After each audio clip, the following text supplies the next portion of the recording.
Excel for the web exemplifies the evolution of one of Microsoft's most successful web products.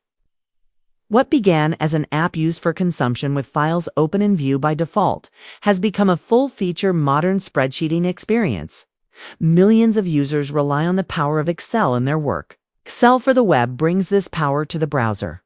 With Excel for the web, you can access your spreadsheets on any device from anywhere and collaborate with your colleagues.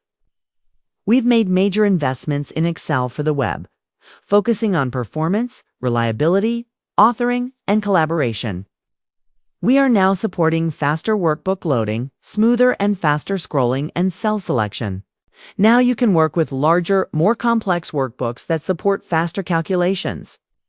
Files are now open for edit by default, so now you can get your work done with familiar Excel features, such as writing formulas more easily with colored cell references, formatting data with cells and table styles, highlighting data with conditional formatting, and applying data validation to cells.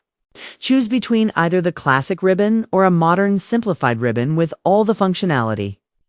Get insights with by and data analysis features. For example, analyze your data with the new and improved pivot table experience. Cothring lets you work simultaneously with your colleagues on the same cloud workbook so you can see their changes update in real time. Use Show Changes to see any edits made to your spreadsheet. Leave comments and @mentions as we continue to improve Excel for the web. You'll see the newest and most innovative features on the web. First, try Excel for the web to explore all these features and more.